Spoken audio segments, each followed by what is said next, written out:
Welcome everyone to the Archaeology Museum. So glad that you could join us tonight. And I would like to let you know that there are snacks in the back. There's popcorn and water and some candy and granola bars. This is an Alabama Archaeological Society event. So if you'd like to join the Alabama Archaeological Society, there's an example of our journal in the back that you can look at. There's also membership forms. It's not very expensive to join, and the journal is included. It's free to come to our events. For our local chapter, we don't take dues. We're real informal. But for the state society, we do have we have a summer and a winter meeting, and they're very inexpensive to attend around the state if you would like to join. It is my great pleasure to introduce my friend, Dr. Maranda Kles, who is a bioarchaeologist and forensic anthropologist. Her research originally focused on the association between biological and cultural variation in the archaeological record. Recently, her research interests have focused on historic cemeteries and evaluating archaeological predictive models in Southwest Florida. Maranda earned her Ph.D. from the University of Florida and taught at the University of Louisiana at Lafayette and the University of Florida for several years. She is currently president of Archaeological Consultants Incorporated, a cultural resource management firm in Sarasota, Florida, and she is also the president of the Florida Anthropological Society. So please give a warm welcome to Dr. Kles, if you would. Hello. This is all in fun. I am no expert, but I've done a lot of reading and research, which I love to do, so it's fun. This started originally as a summer class when I was teaching at the university to encourage students to become interested in anthropology. And so I've sort of taken like a short summer class and crammed it into a lecture. And I try and keep it fun so it's not too lecture-y. But you know, if you're like nodding off, give me the wave and I'll do my best to move on. We're gonna do a little history of zombies, where it kind of came from, and then we're gonna get into the movies and kind of discuss some of that stuff, and then maybe a little fun at the end. So we'll start with some cultural anthropology and a little history. Always got to start there. Every culture has transitions, right? They have incredible meaning. They have practices that surround them, and those are incredibly important, right? Whether it's marriage and jumping over the broom, or breaking the glass, or putting the ring on, pregnancy and childbirth. And if you don't fulfill those events, right, then you risk compromising the event, the ceremony. And death is another one of those transitions in which somebody is passing from the realm of the living to the beyond. And there are often ceremonies associated with that. And if we don't fulfill them, we risk the dead returning, right? So that's sort of what we're focusing on today, very Halloween oriented. So we're focusing on zombies in particular, which the classic definition, which we're going to find out is not so classic because it's actually a muddy mess, is a dead person who has been cursed and raised from the dead by a sorcerer, witch, or shaman to work as a slave in the afterlife, essentially. It's most often associated with Haitian superstition and religion, and voodoo in particular, but there are numerous variants of this throughout the Caribbean and other parts of the world. There's a lot of argument about the origin of the word zombie. You can see here, we've got variations in French, West Indies, Africa, and then Haitian indigenous populations. And likely they all came together to sort of create the word in a way through time. And so the origins of the word zombie are just as cloudy as the actual concept of zombie, as we're going to see. And it ultimately comes down to the fact that there's, common origins and common cultural histories that are overlapping and intermingling and, being adjusted through time that then create this amorphous concept. Focusing on sort of the more classic Haitian zombie, it is a manifestation of fears based on a combination of both cultural and religious beliefs. So many of the Haitian individuals that were enslaved and throughout the Caribbean were coming from African cultures in which they view health or bad luck as the result of outside influence, some sort of curse, typically from a witch doctor or a shaman or something like that. And it's primarily because you have not fulfilled some sort of social obligation. You disrespected the elders, you didn't jump over the broom properly, you know, whatever it is, you didn't fulfill some social obligation, at which point you become ill or afflicted with some other condition. And as we know, many of these African individuals were brought over through the slave trade and, you know, placed in the various colonies. And then you combine that with Catholicism, and I'm going to mention on another slide, I'll jump through it quicker. Actually, I think I took it out. The French were one of the colonizers that notoriously did not take the time to re-educate their enslaved individuals. So some of the other colonizers would take the time to sort of teach them about Catholicism to an extent, but the French were so brutal that they didn't.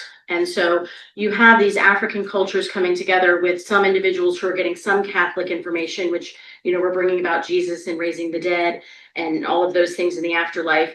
And then other individuals that are only getting the snippets of it because they're not getting the full education, right? And so these things come together to create this fear of having, instead of eternal life in heaven, eternal life damned to slavery after you have already died. So death will not even be a relief. You will be forced to continue on, was the fear, essentially.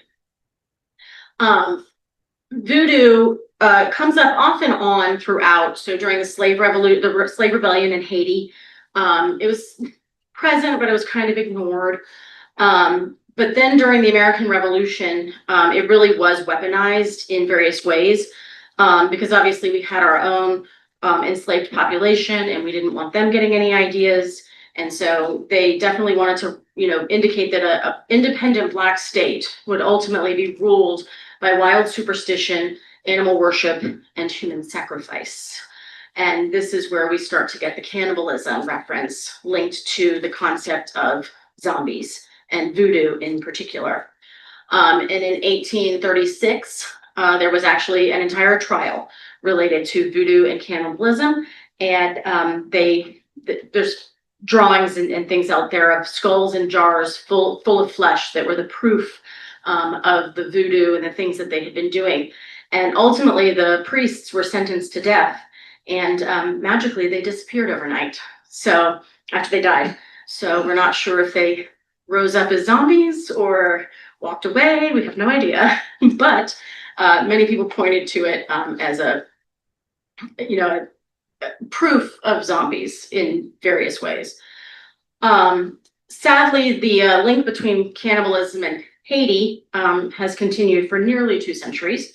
In 1986, the Journal of the American Medical Association linked the stories of cannibalistic practices in New York's Haitian population to the AIDS outbreak, instead of recognizing the impacts of the sex trade between the US and the Caribbean, which was clearly fueling the AIDS epidemic at the time.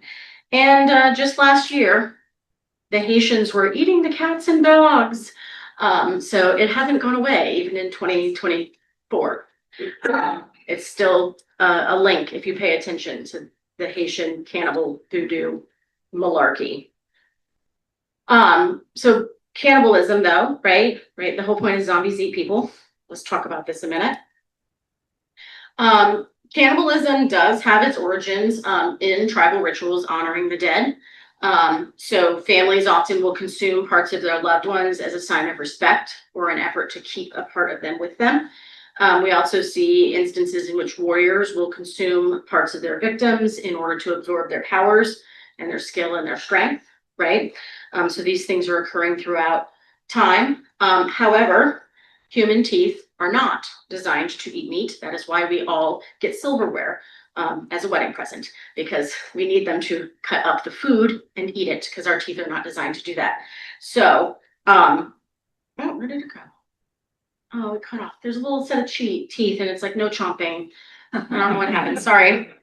So our teeth are not designed to bite and tear. They're sort of designed to grind and chew.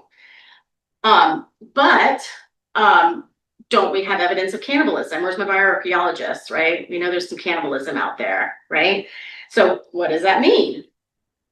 We have found numerous instances of human bone that has been processed like animal bone. So it's not like they're sitting down in the Donner Party and like, chewing on a bone. They are processing it like we would other meats, right? And sort of trying to prepare them to eat because we can't tear and cut. And so we see evidence of muscle and bone being fractured or, cut away, spiral fractures, skin at the marrow, etc. Some have tried to argue that these are related to death rituals, and that may be true in some instances, but not all instances, because we have evidence of things such as heat damage and pot polish, which are related to cooking instances. So clearly evidence that there was an effort to, prepare them to eat. But cannibalism goes way back. Homo antecessor, as far back as 850,000 years ago. Homo heidelbergensis. Native Americans have several instances, one of the more famous being Cowboy Wash, Jamestown, so the first English settlers, and then ultimately the Donner Party and their efforts to go west, resorted to this practice. And in each of these instances, there's probably different reasons, whether it's ancestor veneration or desperation for hunger. But again, in all instances, the bodies were prepared. Oh, there's my teeth. So no chomping. They were, prepared regularly. Okay, so back to the zombies. Now that we know that we can't chomp, so we're already removing one myth slightly. We'll get there. Are there real zombies? Yes, depending on how you define it. Felicia, who's the one at the top, died in 1907, was recorded as dying in 1907, and was later found alive in 1936.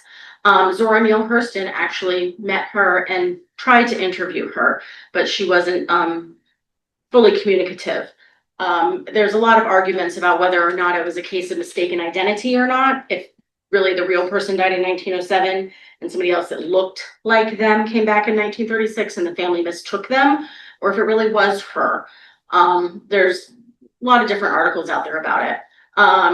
Clarivius, I believe it's this guy up here, in Harvard Magazine, he was pronounced dead in 1960 and was then found alive 18 years later. It turns out that he had been drugged with basically what's called zombie powder, the puffer fish extract. And Wade Davis, who was the famous ethnobotanist, interviewed him and discussed it. And he actually went on to live a second full life, and his death certificate was never voided. So he truly was the living dead in many ways. Jacques was a physician who was poisoned with zombie powder, and he suffered hip dislocations. He was impervious to pain. He had numerous burns and injuries because he couldn't feel them.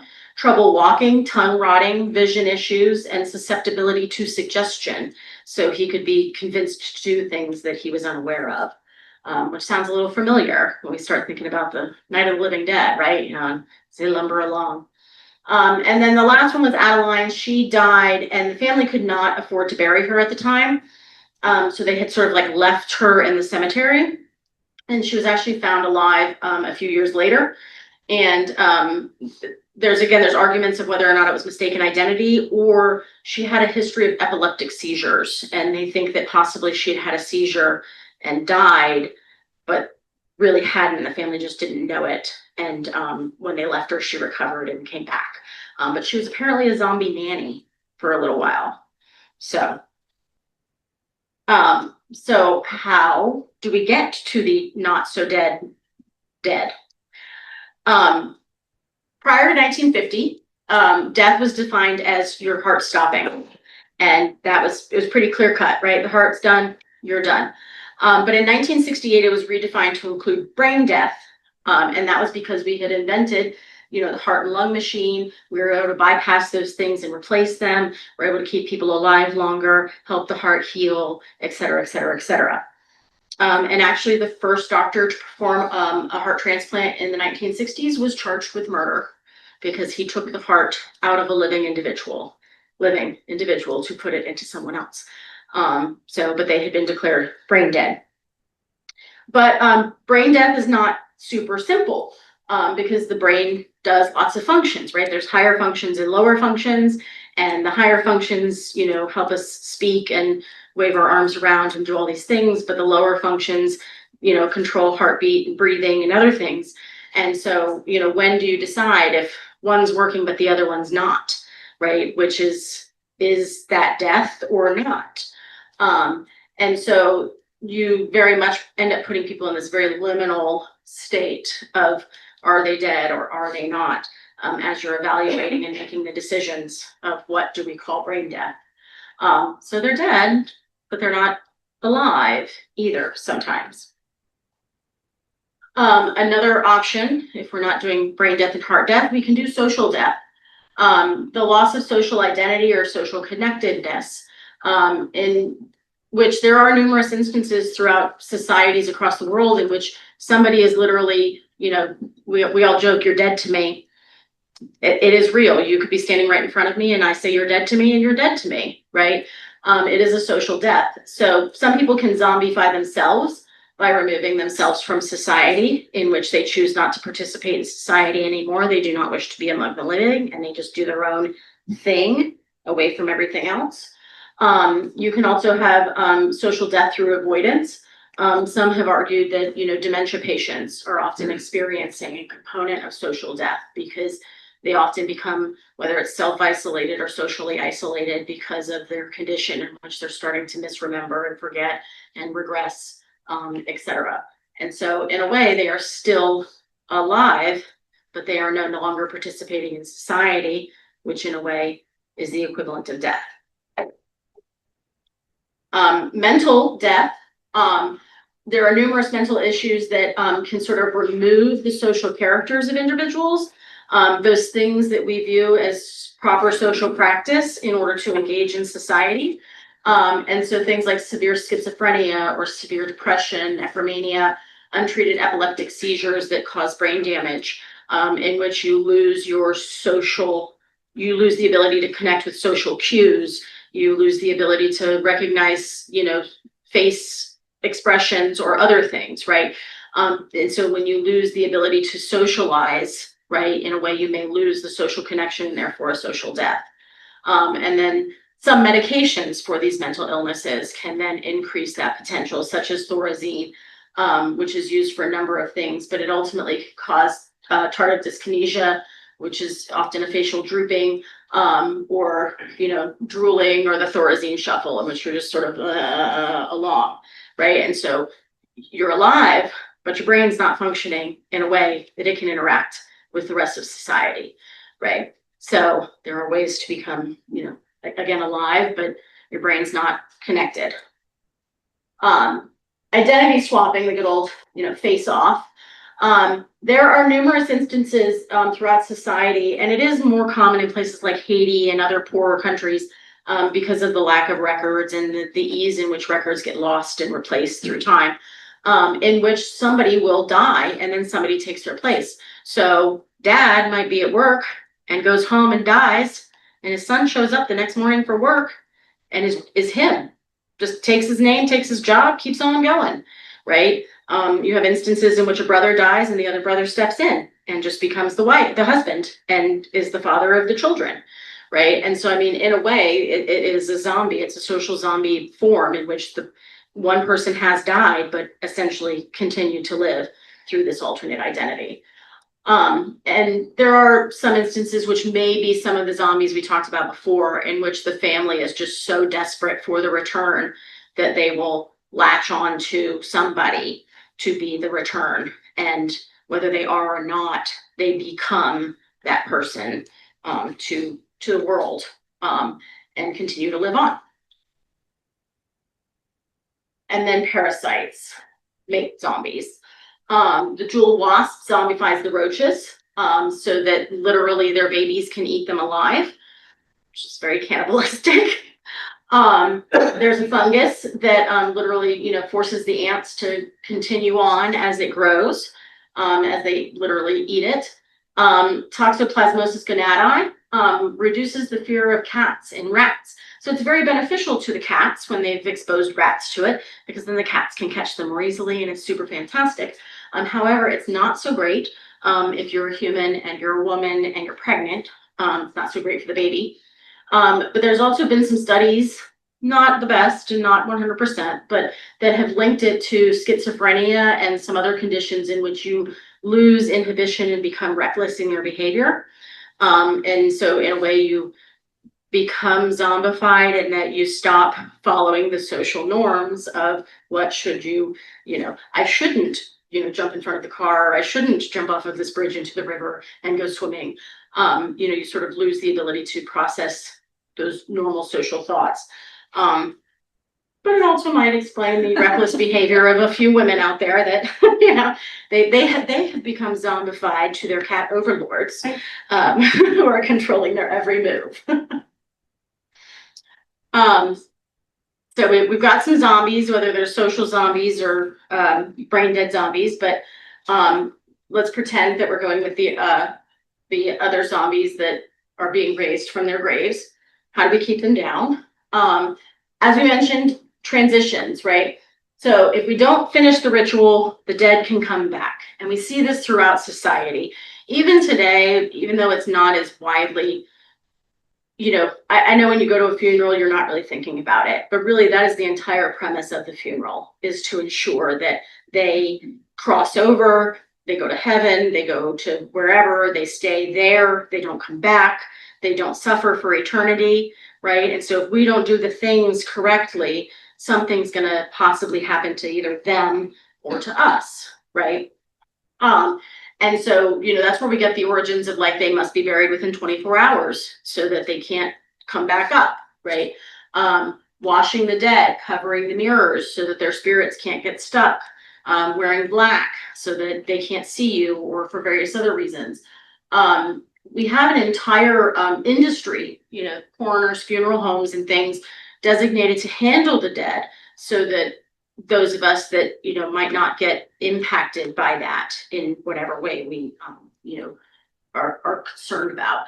And then obviously, we have fears about sleeping with the dead and other things that are not appropriate. But essentially zombies become trapped in this liminal state, because for whatever reason, possibly some of these rituals weren't completed or something that we have to worry about. And so if we want to make sure that they don't come back, we can bury them face down, because often the original zombie origin, again, is very complex, but often it is related to a sorcerer or whomever will come out and call you and tell you to come and follow them. And so you rise up from the grave and you come out and you follow them. And so if you bury them face down, you can't rise up, right? Because you're going to go down into the ground, right? So it prevents you from getting up. You can sew their mouth shut, because some stories involve you responding to the sorcerer. They call you name and you say, yes, master, or yes, I'm here, or whatever. But if you can't speak, they can't find you in order to take you. Provide distractions in the grave, an eyeless needle or beans to count, so that you won't hear them when they call you, because you'll be so busy fidgeting with something. Sealing tombs, or putting things on top of the body to prevent them from being messed with.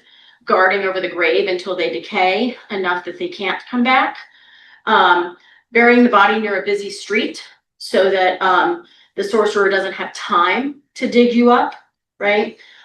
Or, you're already dead, but I'm going to really make sure you're dead. And I'm going to strangle you, or poison you, or shoot you, or stab you, or whatever it is I need to do, remove your head, but I'm going to make sure that we're dead before I put you in the ground, right? So we see all of these practices, but do we see them in archaeology? Since we are archaeologists, right? That's the question. My question, sorry. Some people say they're vampires. I wonder if they're zombies, but we'll find out. Researchers have found evidence of vampires, often in Poland or throughout Europe. And And we see numerous burial practices that are designed to prevent the individual from rising. Rocks in the mouth, rocks in the body, padlocks on the feet, sickles around the neck, right? Efforts to prevent them from biting or rising or whatever. And yes, the common belief is vampires, right? Because of the fact that we have Dracula and all of those European storylines that follow with that, which makes sense. I'm not saying it's wrong, but they have done some analysis on some of these individuals and found that these individuals were incredibly ill. So they had some sort of disease that was likely, scared everyone and they didn't want it to come back. And so they hoped if they kept the body down, the disease wouldn't come back.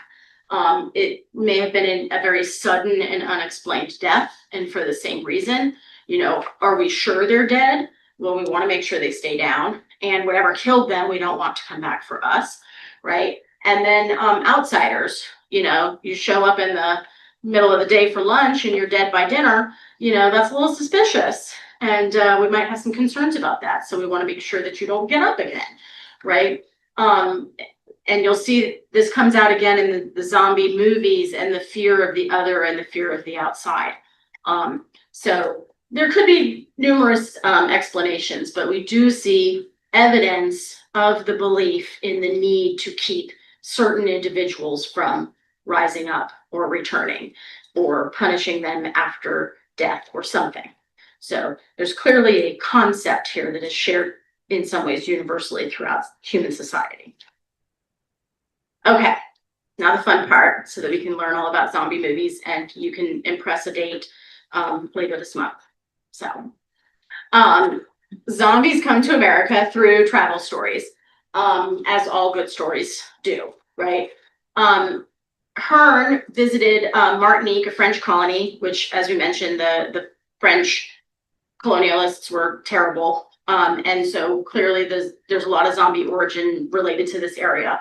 And he wrote a magazine article, and he's the first one to use the word zombie, but he never really defines it in his article. He doesn't give a good explanation. It's a very vague notion related to what's going on there. Seabrook, 40 years later, wrote The Magic Island, and he visited Haiti and wrote about his travel accounts, and he tried to get into the voodoo religion. Mixed reviews on how far he really got and if he saw more of the tourist crap or saw something real. But he does provide a definition of zombie. And it is the concept of somebody who has died and is raised again to continue working. And he makes sure that we know that they're cannibals because we're in Haiti again. So the storyline keeps coming up. So soon after, we start to see zombies showing up in pulp fiction, which I didn't know. It's called pulp fiction because of the cheap paper, they were produced for mass consumption. And 30 million Americans were reading over 150 titles in the 1930s. And they would often come out in sort of like comic book series almost. And there's a lot of them, that Dracula, Frankenstein, all of those were common pulp fiction books coming out. And zombies follow them. The voodoo priest in the zombie books often plays the role of Dracula or Frankenstein. But when you really get into them, the zombie stories don't hold together quite as well as the Frankenstein or the Dracula stories. And that's because Frankenstein and Dracula have that European, historic lineage and mythology and factual connections in certain ways, where a zombie really is an amalgamation and a collection of ideas through time. And so, we see numerous instances. Z is for zombie, the corpse master up there that are coming out through time. And ultimately, though, the zombies finally make the big screen in 1932. I'm going to skip that. Get there. Zombies have changed over time. We're going to get there. Well, you'll understand that. In 1932, the first zombie movie was White Zombie. And it is set in Haiti, of course. and a woman becomes a zombie while visiting Haiti. And is, focused on the fear of the exotic or the unknown, the fear of foreign places and the natives and superstition, and definitely a fear of powerful people being controlled for profit. We're going to get to why. And in one of the instances, Neil says that Madeline would be better dead than in the hands of the natives, right? And definitely we also have the weak woman storyline playing out through all of this. So not only we're bashing the natives, but we're bashing the women along the way. But during this time, it's very clear in White Zombie that we're literally ripping off the zombie theme from voodoo and everything, right? We've got the voodoo priest, and we've got somebody being raised from the dead. There is a guy that is raised from the dead in this and is a zombie. And then ultimately she becomes a zombie through various mechanisms. But during this time, when you look at history, we are in the Great Depression. We are deeply entrenched in post-isolationist World War I time period. And so we are incredibly fearful of the other. And we're fearful of being controlled by the other. And we're returning to the American determination will win the day, manifest destiny, mentality of things. And at this time, Haiti is possessed by America. And so there's definitely like an underlying theme in which we need to make sure that Haiti does not take itself back again and, become its own independent state. We need to be sure it's clear that they need us to look over them. We need to save the day for them. And then we see numerous movies that follow this same theme. I Walked with a Zombie, Voodoo Island. They continue this dark, malevolent individual attacking pure white society in some way, shape, or form. So you see that same theme, same fear. Native, dark, foreign, not us, attacking whatever is us in whatever place we've set it.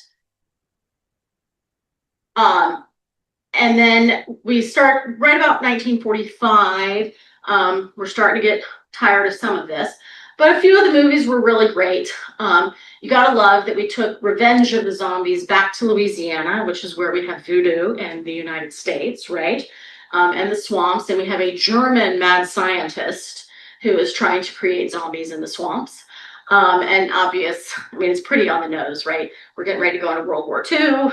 We just got out of World War I. We're scared of the Germans, right? So we're just using the zombie story with our German concerns to sort of flesh this out for everybody to enjoy.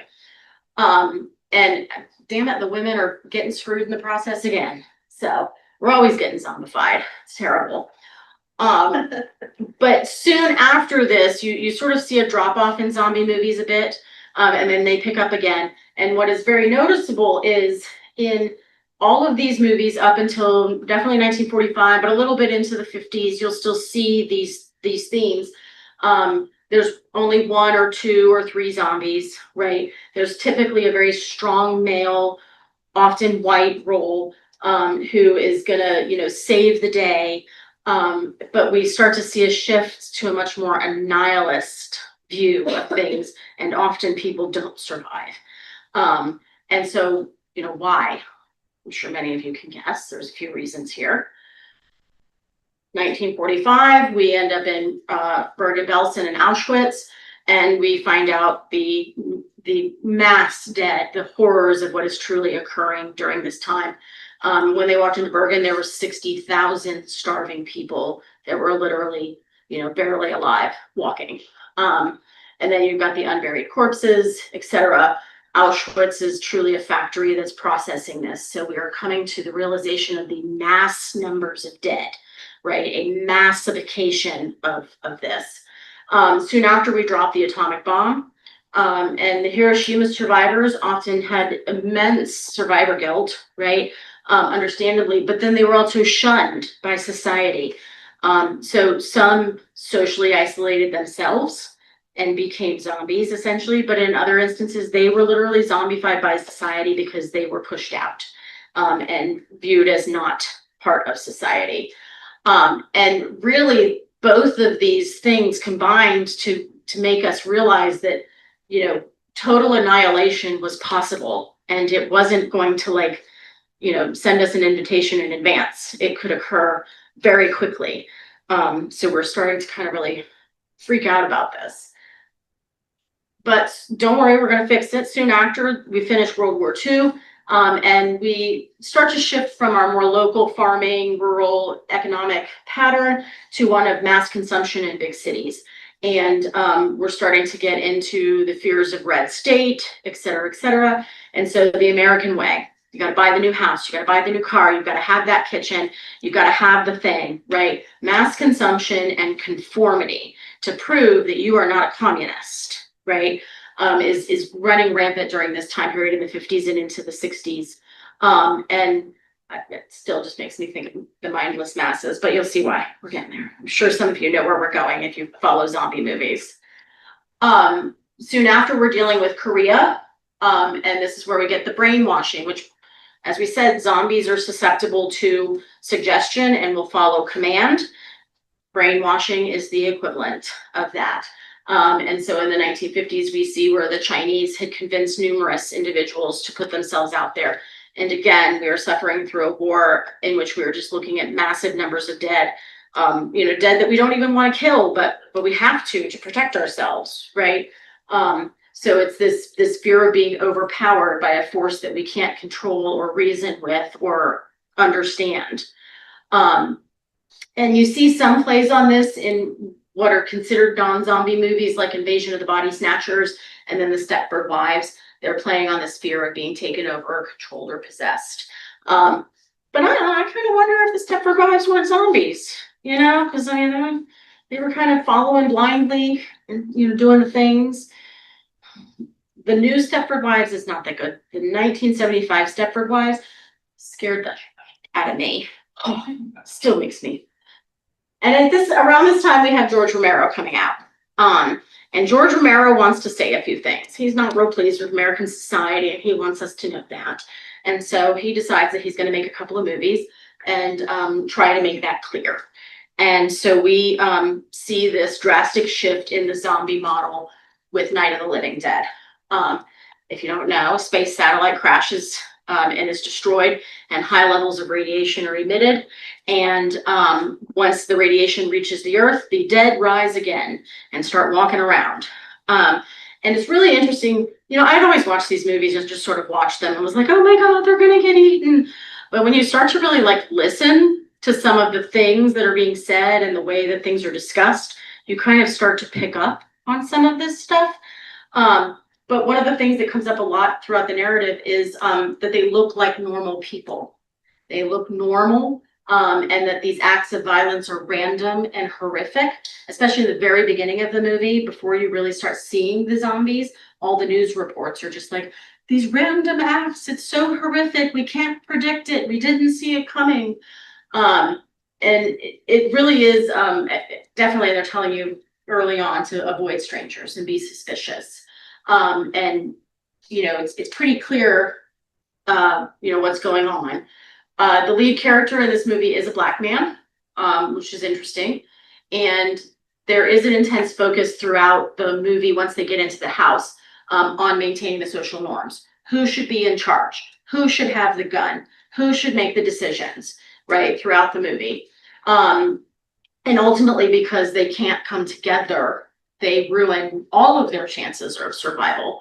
And damn the weak women, we're still having problems here. We're gonna get there. But in the end, he is the only survivor, but because we are doing the annihilist role here in which nobody survives, he gets shot by the police on his way out of the house. So just can't win. But this is where we see the first instance of the massification of zombies. So it's not just one or two or three, it's thousands of zombies, and the cannibalism is back because they're going to bite you and, continue on. During this time, we are in the Vietnam War. We were already seeing it in Korea, but we definitely see it in Vietnam, where we're switching to guerrilla warfare. So it's no longer marching across the battlefield. I see the enemy, I shoot the enemy. The enemy is standing next to me. They're in the house, they're in the tree. I don't know where they are, which goes back to this concept of they could be anyone. They could be people that we know, and it's random and it's horrific, right? So we're playing on that. And we see, the human wave concept in Korea as well, in which they were just, overrun the troops as best they could. We're also in the space race, right? So we're fearful of what's in space, what we're going to bring back. We're also dealing with nuclear bombs and nuclear power plants and the fear of radiation and what can happen. But ultimately, particularly in Night of the Living Dead, but in some of the zombie movies going on at this time, and many of the other movies that are coming out at this time, the idea of indecision or inaction is deadly. So it's definitely getting back to like, you have to make choices in order to survive through all of this. You can't just sit back and wait. And then obviously the presence of the Black character and the racial tension is, just harkening back to the system of interracial marriage, the legalization of interracial marriage, and the race riots and things going on throughout the country. So I mean, we're pulling all of these themes into the movie at one time. But Romero wasn't done. We had to open up shopping malls in 1960 to further our consumer mass consumption. And malls were greeted with mass hysteria during some openings. And Dawn of the Dead came out in 1978 and was set in a shopping mall. And the mindless zombies lumber around through the mall, as they're going along. But the survivors as well initially start out with, what do they need to survive? What do they need to fend off the zombies? But eventually it breaks down to, what can I possess? I want to have it. I need to keep it, right? And again, to their detriment often throughout this process. So like, while the rest of us are like, no, the zombies are coming, they're like, I'm gonna get that necklace. And then they die, and we're all like, no, I will not be a mass consumer. So we're trying to learn. Right? At this time, we start seeing the comedy of fears coming in as well. So comedy is also another mechanism for us to address social taboos and norms and the idiocracies of society in many ways, in which we are able to present stuff in an outrageous form in hopes that those viewing it will, understand and take a moment to examine. The very first zombie com was Zombies on Broadway, which we'll see in a second, but it was not the last.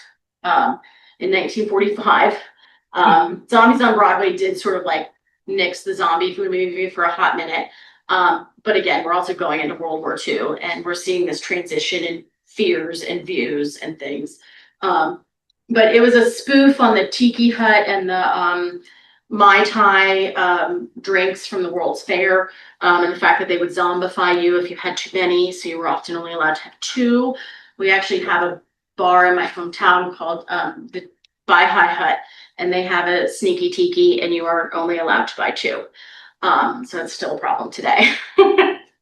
And but Zombies on Broadway basically, sort of killed the zombie movie, and it was sort of the final zombie Haitian reference. And it was, they're raising people from the dead, and there was blackface, and we threw it all in. But it was very on the nose, and I think really pointing out the fact that like the thing we were afraid of is no longer the thing we need to be afraid of, because there's other things that we need to be afraid of, right? Is what's going on.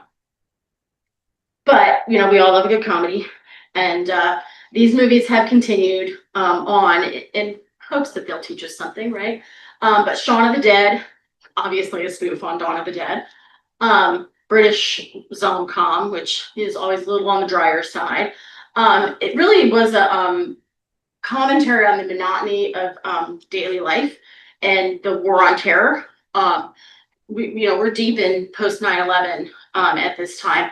And I remember, like, I was living it, and we're all terrified at the beginning, and then after a couple of years, we kind of reached the like, oh, is that still on the news today?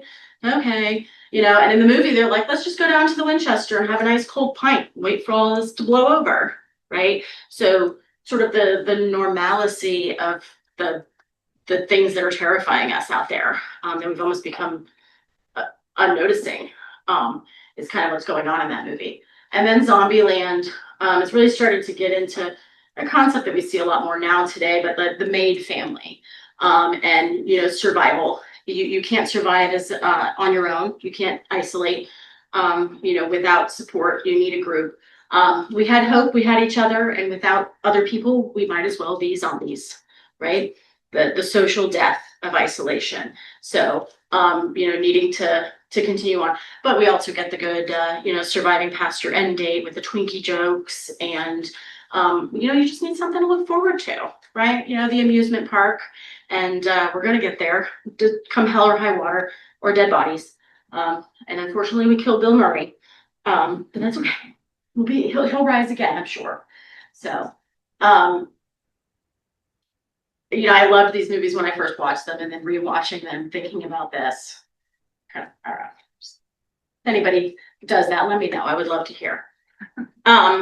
In the 2000s, we really start seeing, in the not comedy version, another shift. So up until this point, Dawn of the Dead, Night of the Living Dead, etc., our zombies are massive zombies, and they are lumbering along.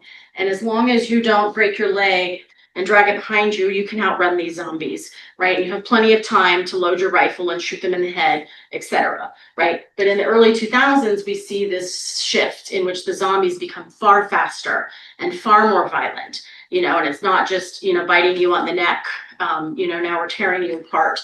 But we do see the shift back from this nihilist, everybody's going to die, to, again, a focus on survival. Who's going to win the day and come out the other side? It's not always pretty, but we're back to focusing on the survivors again.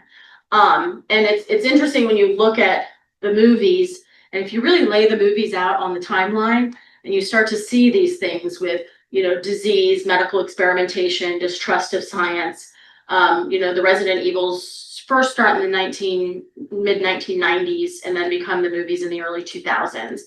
28 Days Later, you watch it and you can't miss the references to Iraq in it, because clearly they just wanted to be clear what we were afraid of, in which society will fall apart, and we will not be able to recognize good from evil. And then I Am Legend. I know there's supposed to be vampires, but I'm on the fence. I think they're zombies, but that's just me. And then Walking Dead, obviously, is another round of the same thing. World War Z, obviously, there was originally a book in 2006, and then it became the movie in 2013, harkening back to SARS, H1N1, all of those things. But it also is really pointing out the interconnectedness problem, and the fact that, we need to communicate and rely on each other. And as we saw in the shift from World War II into Vietnam and Korea, right, and the change in military strategies and the way that, we perceive those threats, you start to see it again in the shift in the Iraq and Afghanistan wars.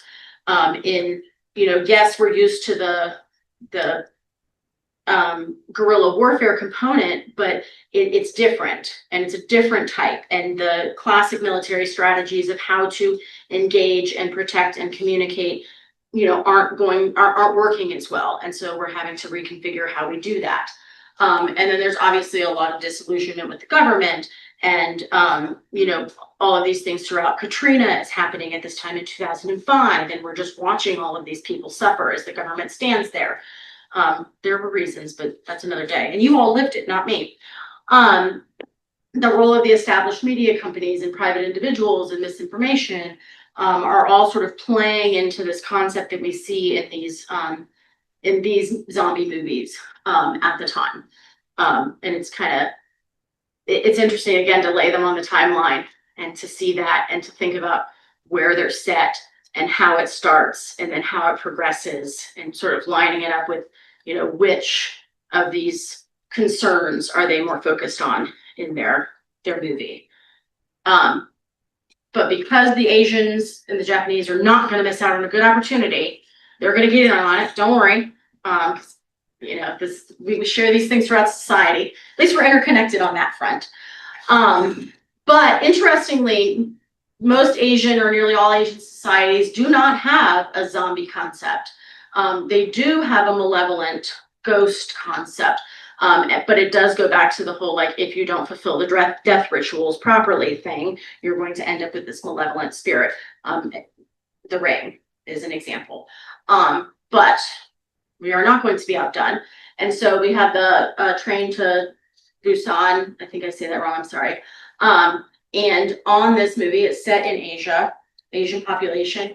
And I was actually sick when I was watching this movie, and I think it made me pay better attention, I don't know. But I picked up really quickly in the very beginning that the people that died the earliest and the most horrifically had disrespected the elders the earlier in the movie. Like, they were out and it was ugly. So, and that is a huge concept, obviously, in Asian culture. So it was totally like playing into that idea. So even though they're, ripping off the zombie theme, they're getting their point across. Don't be dissing the elderly, right? But it is playing on it is continuing the theme of, like, we have to work together because they are trapped on a train and they are forced to work with the people and the resources they have.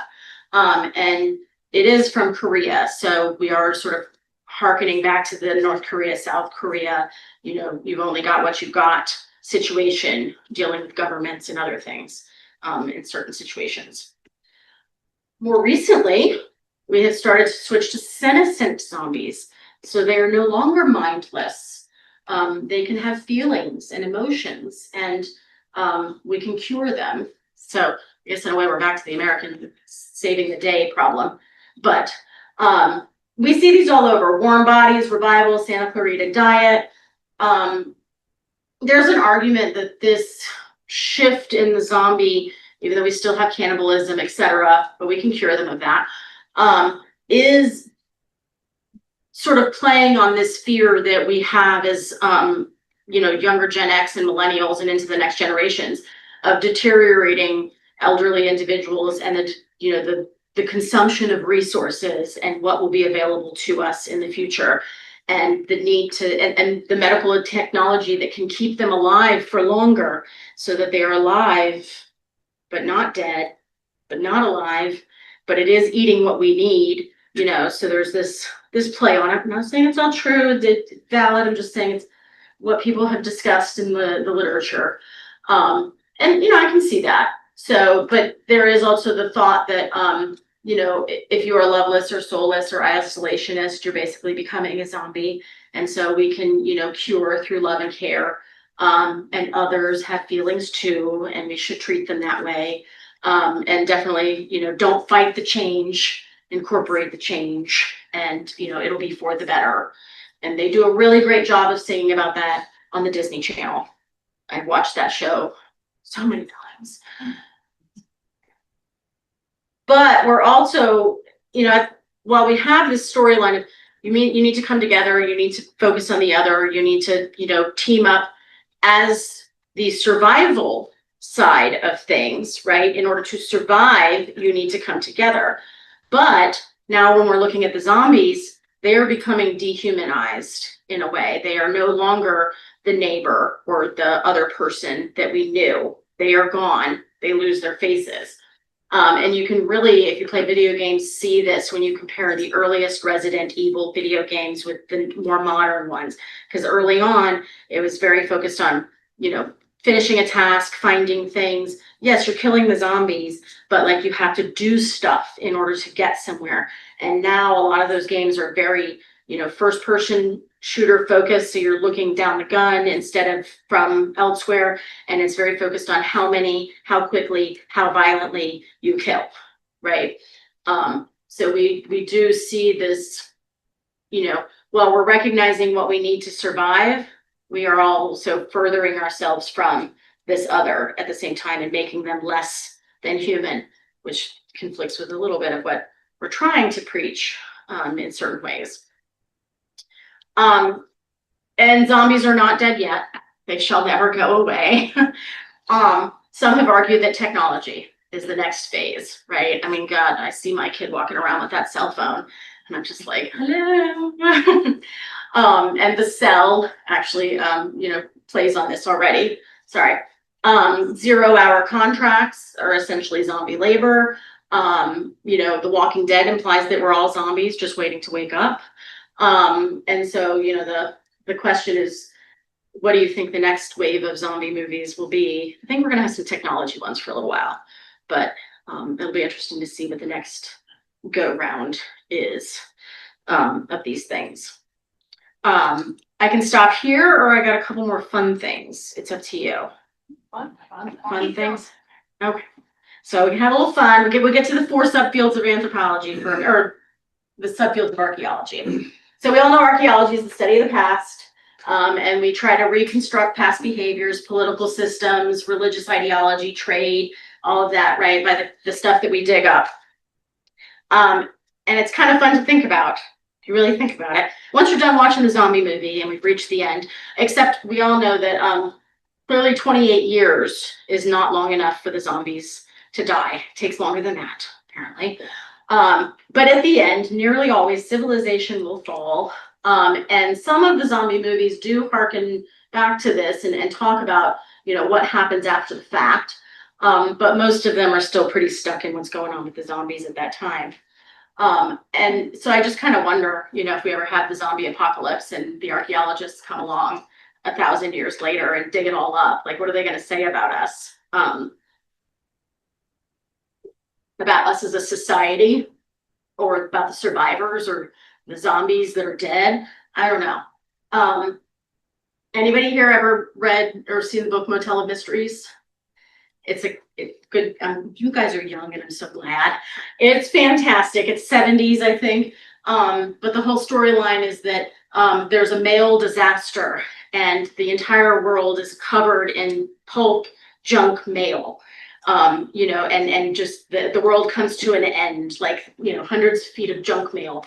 And then thousands of years later, the archaeologists want to go out and explore the past civilization.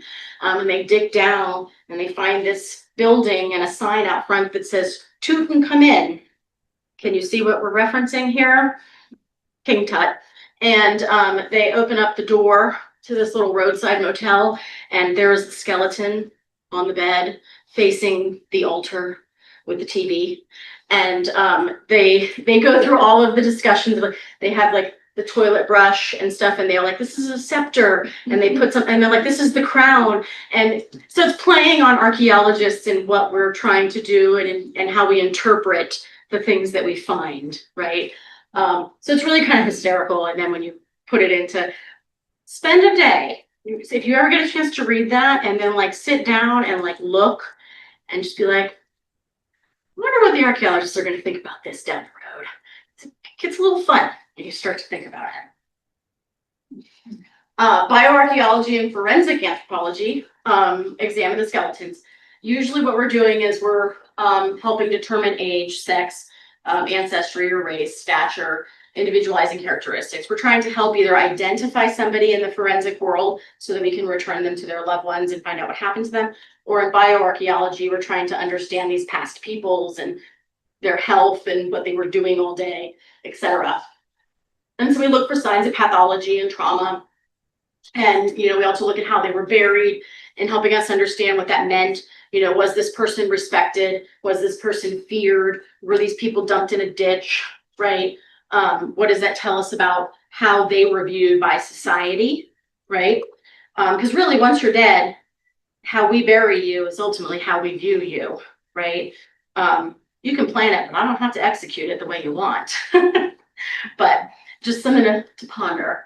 And so we're looking at skeletons, and we're looking at things like, you know, evidence of syphilis, saber shins and the stellate lesions, spinal fusion and tuberculosis, or bone cancer, right? All of these diseases you can live with for a very long time, right? And that's how you get these pathologies. That's how it builds up and causes these changes to your bones. But then you have other diseases like the Black Plague, smallpox, Ebola, that, you know, come on very quickly and kill you very quickly. And you don't find evidence of those things in the bones. There's the whole DNA side that you could probably run DNA, but I'm just saying, if I'm holding the bones, I'm not seeing the Black Plague or anything like that.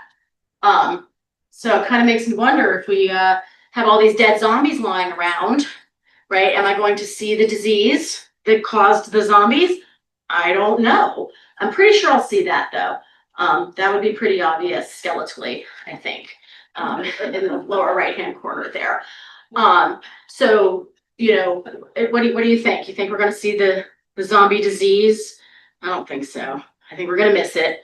I'm hoping that we would pick it up based on how they were disposed of, right, in the ditch versus buried properly. But I don't know. I'll have to see.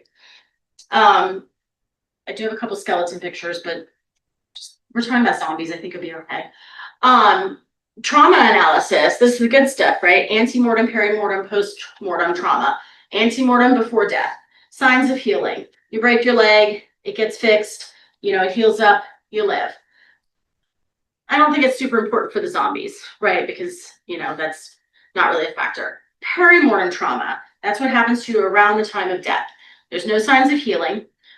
This is usually the things that we're looking for in forensic anthropology to figure out how you died, right? Gunshot, stab wounds, cut marks, etc. So I think this is going to be a little bit important, at least in the zombie world, right? But we got to think about this. Is it how they died to become the zombie, or is it how we died when they tried to kill us? I don't know. We'll have to think about that. The zombie deaths versus the non-zombie deaths. And then post-mortem is after death. So there's no healing and bones start breaking in weird ways. That's how we figure it out. You trip and fall and break your arm, it's going to break in a very predictable pattern. But once you're dead and your arm's laying there and something falls on it and breaks it, it breaks differently. And it doesn't break like we expect when you fall. And so that's how we can distinguish some of these things. And then you also have animal scavenging, dismemberment, burning, trampling. So this is where the real fun gets into it. And when you start thinking about the zombies that are like dragging around their leg, you know, and have one arm and their jaws falling off. And, you know, when they finally collapse and we dig them up 1,000 years from now, you know, what are we going to see in all of these things? I think a lot of post-mortem trauma, gunshot blasts and other things as they're continuing on. So the good old projectile trauma, whether we're dealing with a 38 caliber, entrance, exit, that'll kill your zombie every day. Pretty sure the shotgun up there to the head, that'll take care of it. But that one wasn't such a good shot. That probably would have slowed them down a little bit to the back of the head there. Rifle injury through and through will be pretty definitive. The nail, that's a real 50-50. I think you probably need a bigger nail if you're gonna get that. And a nail gun will have a combination of sharp force and projectile trauma characteristics. So it's kind of an odd one when you think about it. Good old hammer to the head will take care of a few things. The baseball bat to the back of the head, right? Got that going. And then the crowbar. I'm always a big fan of the crowbar. This picture is actually one of the cases. Dr. William Maples was the forensic anthropologist at the University of Florida back in the 80s and 90s. And Maples had a history of he would go down to the hardware store and buy a big pine 2x4. And in this particular case, he was pretty sure it was a crowbar. So he went to the hardware store, bought his pine 2x4 and all the crowbars in the store. And he went back to the lab and he bashed the wood with the crowbars until he found the crowbar that matched the wound. And then he took the crowbars back to the store and kept the one crowbar and gave it to the police and said, here's your weapon, now go find it. And that's how he would sort of trial and error all of these things in finding out, you know, which kind of hammer was it that caused the wound. And I have actually gone shopping for saws in the past. And the poor guy in Lowe's was like, can I help you? And I was like, no, not really. It's okay. Just shopping for a saw. Good old sharp force trauma. This will kill your zombies, but it requires much more close contact. We don't love this as much, right? You got your chainsaw, cut marks here, which will do its job, but that chain will get real ate up, you know, so you'll have to clean it a lot. You probably grease it regularly. And the machete, that's a guaranteed surefire way to take care of that problem. And thermal damage. People rarely burn to death. They typically die of smoke inhalation in advance. And as bodies burn, it burns through the muscle and the fat, and then it starts to burn the bone. And so that's something we often look at in forensic anthropology is the burn pattern in order to evaluate if the person was like fully flesh when the house burned down, or if maybe they were already skeletonized when the house burned down, right? Because it's going to burn differently in that process.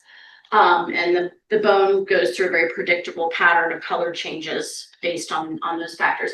And so it really starts to make me think about the, you know, the zombie that's like got the unfleshed arm and the fleshed arm, and then they start burning, and what that's going to look like when we're, you know, digging them 1,000 years from now, and trying to explain the burn patterns that are going on. So just kind of some fun things to ponder the next time you're watching the zombies get annihilated as you go.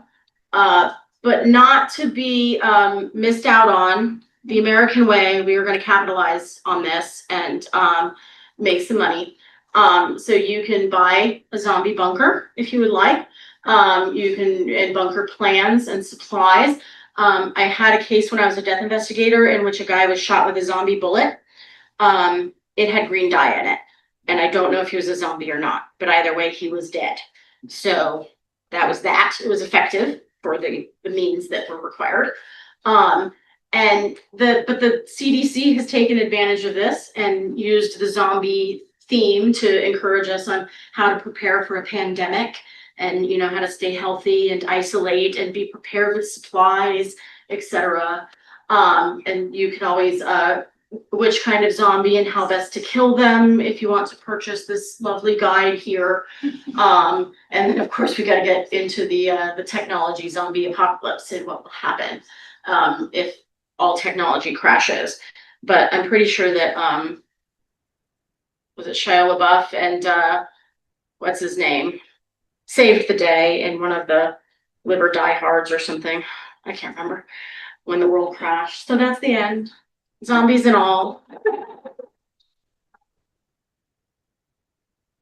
I know it's a little all over the place, so thank you for bearing with me.